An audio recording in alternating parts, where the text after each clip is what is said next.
자, 지금 이더리움 상황이 심각합니다. 최근 기사를 보시면 미국 이더리움 현물 ETF에서 15거래일 연속 자금 유출이 이어지고 있다는 내용이 나왔는데요. 하루 순유출 규모만 4,437만 달러, 우리 돈으로 약 674억 원이 빠져나갔다는 겁니다. 특히 블랙록 ETH에서만 3,497만 달러가 빠져나갔고, 피델리티 FETH에서도 947만 달러가 순유출됐다는 거죠. 쉽게 말해서 그동안 이더리움 상승을 기대하게 만들었던 기관 자금 통로에서 계속 돈이 빠져나가고 있다는 겁니다.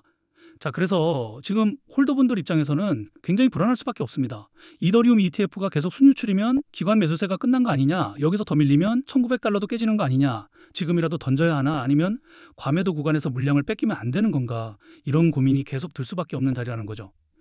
실제로 기사에서도 이더리움 RSI가 31선 부근까지 내려오면서 과매도권에 가까워졌고 1,940달러 지지에 실패하면 1,880달러 부근까지도 밀릴 수 있다는 흐름이 언급됐습니다. 그런데 중요한 건 왜 기관들이 하락 속에서 손해를 보면서도 이더리움을 팔 수밖에 없었냐는 겁니다. 그 이유는 명확합니다. 바로 그동안 기관들이 이더리움을 DAT 구조로 매집해 왔기 때문인데요. DAT라는 건 디지털 에셋 트레저리, 쉽게 말해서 기업이 이더리움 같은 디지털 자산을 회사의 재무자산, 국고처럼 보유하는 구조를 말합니다. 쉽게 말하면 비트마인 같은 기업들이 자기 회사의 재무 전략 안에 이더리움을 놓고 가는 구조라는 거죠.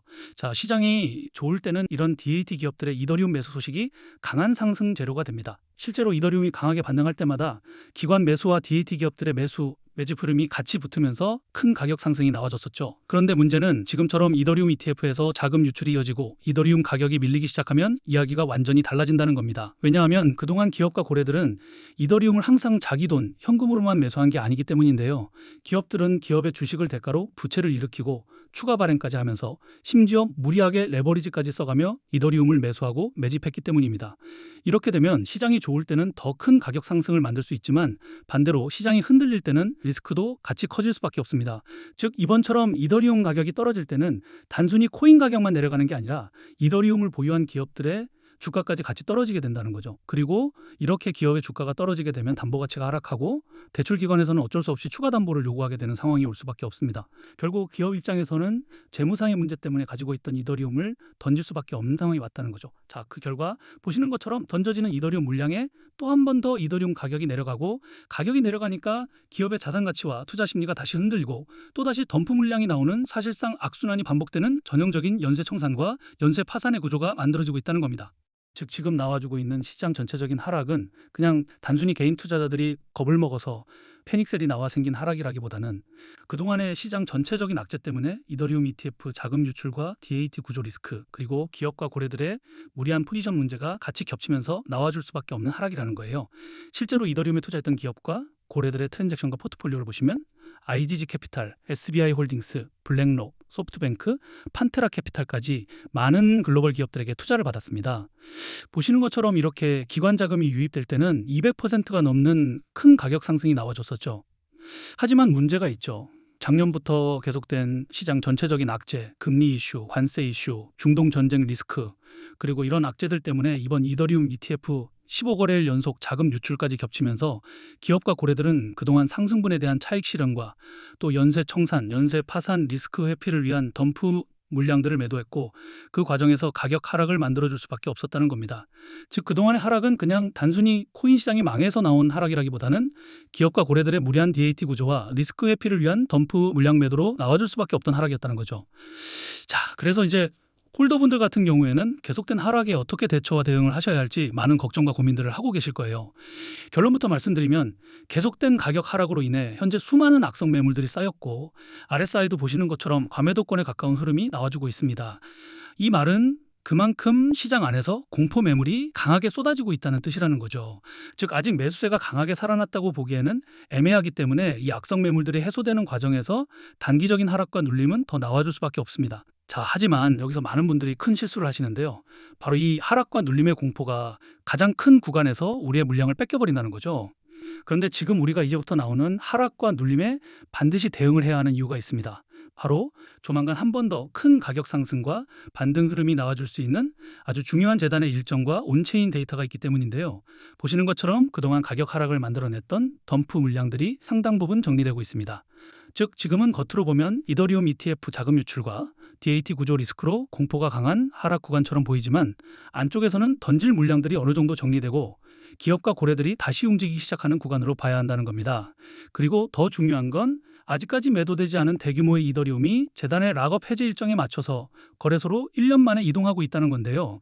자, 이렇게 말씀드리면 시장에 매도 가능한 물량이 많아지기 때문에 가격 하락을 만드는 악재 요소가 아닌가요? 이렇게 질문들을 주시는데 꼭 그렇지만은 않습니다. 왜냐하면 결국 기업과 고래들도 그동안 쌓였던 이더리움 물량들과 바닥 구간에서 매집한 이더리움을 더 높은 구간에서 매도하기 위해서라도 락업 해제 일정에 맞춰서 가격 상승과 반등 흐름을 만들어줄 수밖에 없다는 거죠.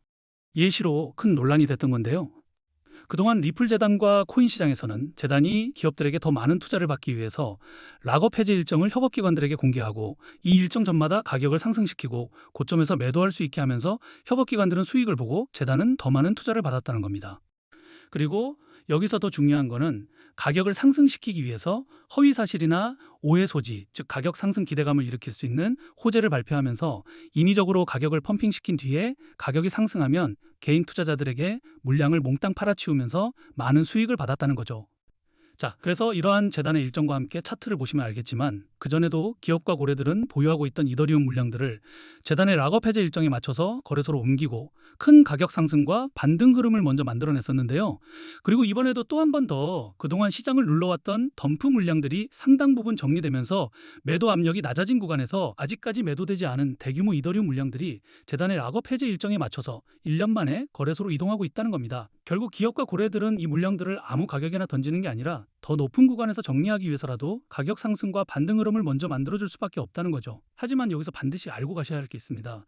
지금 이더리움 ETF에서 15거래일 연속 자금 유출이 나오고 있다고 해서 무조건 끝났다고 던질 자리도 아니고 반대로 비트마인 같은 기업들이 아직 이더리움을 보유하고 있다는 이유만으로 무작정 안심할 자리도 아니라는 겁니다.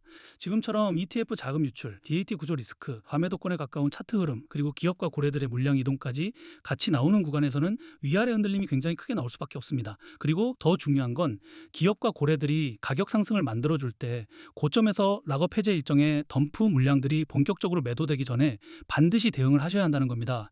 왜냐하면 욕심 때문에 매도 타이밍을 놓쳐버리게 되면 또 한 번 더 대규모 덤프 물량과 DAT 구조에서 나오는 연쇄 매도 흐름에 큰 손해를 볼 수밖에 없기 때문인데요. 원래 락업 해제라는 건 투자자 보호가 목적이지만 결국 이런 정보를 모르셨던 분들은 올라갈 때 매수하고 떨어질 때 공포에 매도하면서 손해를 볼 수밖에 없던 구조였다는 거예요. 그래서 제가 이더리움 커뮤니티에서 초기부터 활동하면서 이러한 재단의 일정과 함께 비트마인 같은 이더리움 보유 기업들의 트랜잭션과 포트폴리오, 그리고 고래 지갑들의 물량 이동 흐름을 계속 체크해 왔는데요. 이제 이 정보를 통해서 락업 해제 일정 전에 거래소로 물량이 옮겨지고 나서 가격 상승이 나올 때 우리가 매도해야 하는 목표 매도가 그리고 덤프 물량들이 어느 정도 정리된 뒤 다시 재매수를 준비해야 하는 시점들까지 같이 공유해 드릴 거예요. 자, 그런데 이런 정보들을 영상에서 모든 분들에게 다 빠르게 공개해 드리고 싶은데 제가 저번에도 공개했다가 유튜브 영상 정책 때문에 삭제가 된 적이 있어요. 그래서 이제는 구독자분들에게만 따로 소통방에서 공유해 드리고 있는데요. 구독과 좋아요 아직 안 눌러주신 분들은 그냥 구독과 좋아요만 눌러주시고 여기 010-2145-2133 제 개인 번호로이더라고 단 두 글자만 문자 보내주시면 이런 정보들을 구독자분들에게만 따로 공유해드리는 소통방에 바로 초대해드리겠습니다. 그리고 걱정들 하시는 게 이런 정보를 대가로 금전적인 요구를 하거나 투자 강요를 하거나 뭔가를 요구할까봐 걱정들을 많이 하시는데요. 그런 건 어디를 가시더라도 무조건 사기니까 절대 당하시면 안 됩니다. 저는 그런 거 없고 그냥 채널의 성장을 위해서 구독과 좋아요만 눌러주시면 좋을 것 같습니다. 그리고 간혹 질문들 주시는 게 지금 이더리움을 보유한 기업이나 고래들이 그냥 거래소로 물량을 옮기는 것뿐인 거 아니냐는 건데요. 이게 만약 한두 기업이나 한두 고래 지갑만 움직인다면 그냥 그들의 사정에 의해서 그럴 수 있습니다. 그런데 지금처럼 이더리움 ETF에서는 자금 유출이 이어지고 있고 DAT 구조 리스크까지 부각되는 상황에서 여러 기업과 고래들의 물량 이동 흐름이 비슷한 시기와 패턴으로 같이 나오고 있다면 이건 단순한 우연으로 보기보다는 가격 상승과 반등을 만들어낸 뒤 물량을 정리하려는 흐름으로 같이 보셔야 한다는 거죠. 자, 그래서 제가 계속 강조드리는 게 바로 이겁니다. 지금 이더리움은 ETF 자금 유출만 보고 무작정 끝났다고 던질 자리도 아니고 반대로 비트마인이 보유하고 있다는 이유만으로 아무 기준 없이 버틸 자리도 아니라는 겁니다. 지금처럼 ETF 유출, DAT 구조 리스크, 덤프 물량 정리, 재단의 락업 해제 일정, 그리고 기업과 고래들의 트랜잭션과 포트폴리오가 같이 맞물리는 구간에서는 반드시 기준을 세우고 대응하셔야 한다는 겁니다. 왜냐하면 이번에도 이런 정보를 모르고 대응을 놓치게 되면 가격 상승이 나와도 고점에서 정리하지 못하고 다시 대규모 덤프 물량이 본격적으로 나올 때 큰 가격 하락으로 손해를 볼 수밖에 없기 때문입니다. 그리고 보시는 것처럼 기업과 고래들의 물량 이동은 매주 매달 나오는 게 아닙니다. 짧게는 몇 개월, 길게는 몇 년에 한 번씩 나오는 흐름이기 때문에 우리가 이 구간을 놓치게 되면 다음에 또 언제 이런 큰 가격 상승과 반등 흐름이 나와줄지 모릅니다. 결국 중요한 건 단순히 이더리움 ETF에서 자금이 빠졌느냐, 비트마인이 아직 들고 있느냐가 아니라 이 흐름이 나올 때 어디서 대응하고 어디서 정리하느냐라는 겁니다. 아무리 기관이 들고 있어도 고점에서 정리하지 못하면 결국 내 수익이 아니고 반대로 공포가 가장 큰 자리에서 던져버리면 다시 반등이 나왔을 때 더 비싼 자리에서 따라붙을 수밖에 없습니다. 자, 그래서 최소한 재단의 일정, 락업 해제 구간, 트랜잭션 포트폴리오 흐름은 반드시 확인해 보시고 직접 투자하셔야 한다는 거죠. 그리고 또 이런 정보들은 확인하는 데 비용이 드는 게 아니기 때문에 편하게 소통방에 들어오셔서 부담 없이 확인해 보실 수 있고 제가 자신 있게 말씀드리고 있는 거예요.